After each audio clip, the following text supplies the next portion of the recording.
In this video, you are going to learn everything that you need to know about writing emails. Now, one of the challenges with email writing is this is not a skill that we have learned properly. It is something that we end up learning from all the emails that we get from our bosses, from the company, from the organization, from somewhere, and then we end up taking bits and pieces that look good to us, and then we figure out our own style of writing emails. Now, if this was taught professionally, this would make so much sense, and we would be in a much better state to send out beautiful, effective emails. As a professional, it becomes crucial to be able to write those effective emails because email becomes our formal go-to written communication mode. I'm sure you understand the importance of writing effective emails, so let's get right into it. Now, you might have been writing emails for a while now, or you are about to, or you may have written some. Well, irrespective of what you have done, just a basic idea of what is a structure of an email, what are the components involved, and as you can see on the screen, we have an address field, we have a subject, and then in the body, we have a salutation, the main body of the email, and then the signature. And these are all the important components when it comes to an email. Now, if you've gotten that clear, we are going to next understand how do you incorporate the writing framework that we saw in the last section into our emails. So let's begin. The first step is we need to identify the purpose of our email. Why are we sending this email? What is it that we want our recipient to be able to do? What is the action that we need to take? So determine the purpose. Based on the purpose, we identify what kind of message is it. Is it positive? Is it neutral? Or is it negative?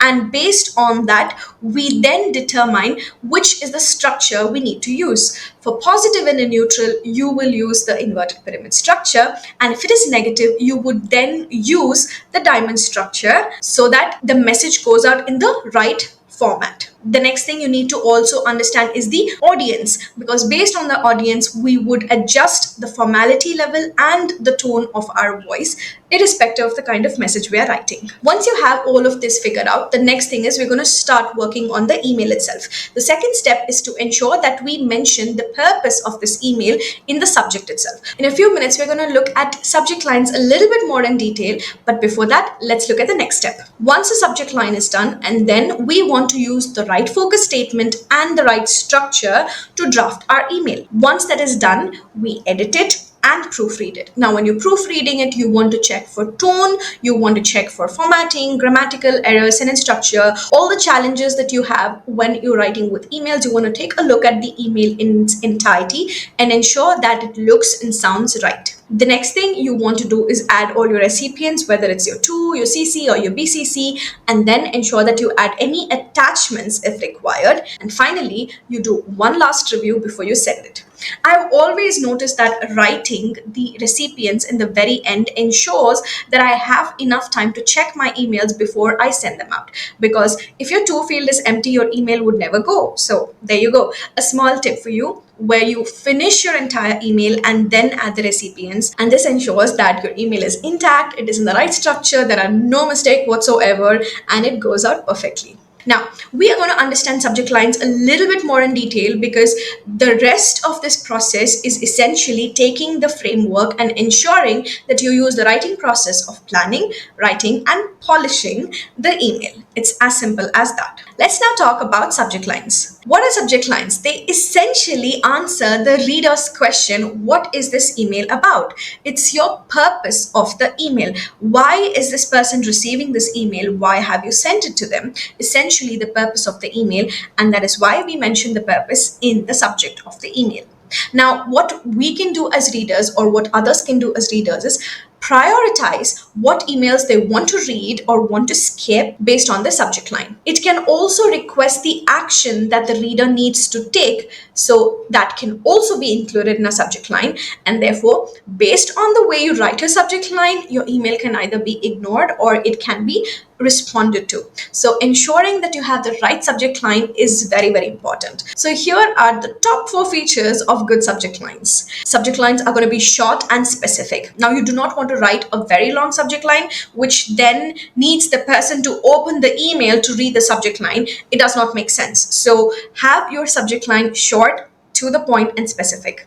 It should be relevant to the reader and it should make sense to them as to what is their purpose for opening this email. Irrespective of the type of message you're sending, the subject line needs to be positive or, if not, at least neutral. The reason why we want a positive or neutral tone is just like how you don't start or end a message with the negative tone. In the same way, if the subject is negative, what do you think would happen? Would the email be opened immediately?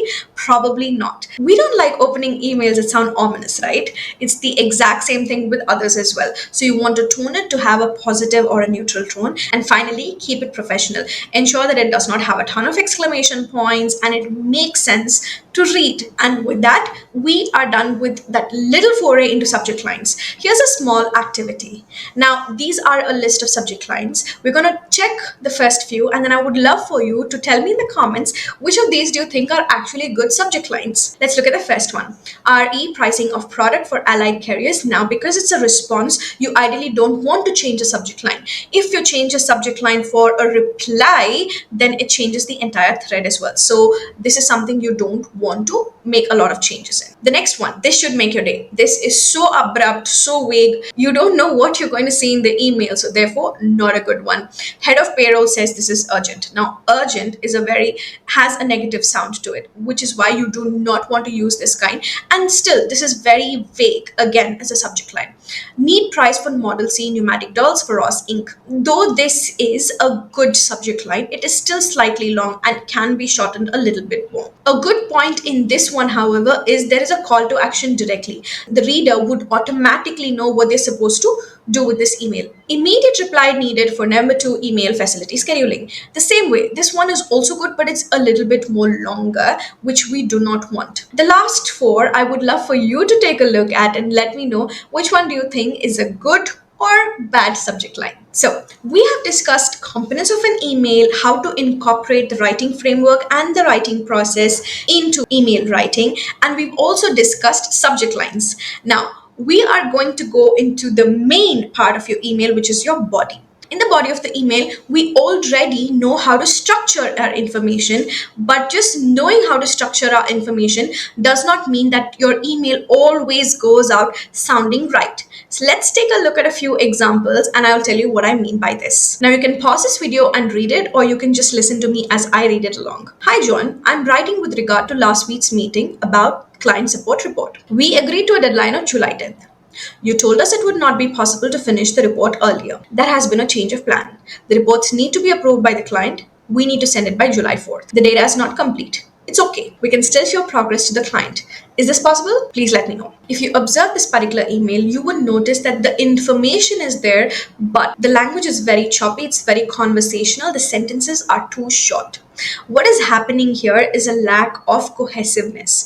The sentences are too short to make sense in its entirety, and what we are missing are something called as cohesive words and phrases, or a mix of conjunctions, prepositions, all combined together to make sense when this person reads the email. Emails are not exactly supposed to be conversational. They need to get the information out in the right manner. Let's take this line for example. We agreed to a deadline of July 10th. You told us it would not be possible to finish the report earlier. What is happening here is these two sentences are actually connected, but they don't sound that way. The right sentence would ideally be, we had initially agreed to a deadline of July 10th because you told us it would not be possible to finish the report earlier. Now, the meaning has changed so much. Now, when you don't write the sentence in the way it is supposed to be understood, the person reading it can make their own sense of it, which means the information is lost and there is a communication gap, which is what we do not want to do. All right. So this is the problem with this email. Let's look at another example. Hi, Thomas. We will need to prepone the meeting as Megan is going to be out of station from 26th May. Please revert back to me in case you need to discuss about the presentation for the meeting. I will intimate you as soon as we fix a new date for the meeting. This one slightly better in terms of the overall structure of the information, etc. However, in this particular email, the problem is the verbiage. What do I mean by the verbiage is certain words that are not exactly rightly used, which can confuse people. And the topic here that we're looking at is called Indianisms, or certain phrases we as Indians tend to use. For example, out of station is not the right phrase, it is out of town. Likewise, intimate, the meaning of the word intimate is different. It is ideally supposed to be I will let you know or I will inform you. So there are certain phrases which we call as Indianisms, which used in emails can confuse people from outside of India, and therefore this is another aspect that needs to be worked on if you see yourself making these kind of mistakes. To improve cohesion and coherence in your emails, a few topics that you should definitely take a look at are cohesive words and phrases, appropriate phrases that you can use to ensure that your email flows smoothly, and finally, Indianisms and sentence construction, which help you ensure that your sentences are constructed properly in the email and the reader takes it in the right sense and understands what you're trying to say. If you find any of these topics to be challenging, then do reach out because we have an entire grammar module that can help you to work on these particular aspects. In addition, I've also added two small resources for you for cohesive words and phrases and a list of appropriate phrases that you can use for writing and ensuring that your emails sound perfect.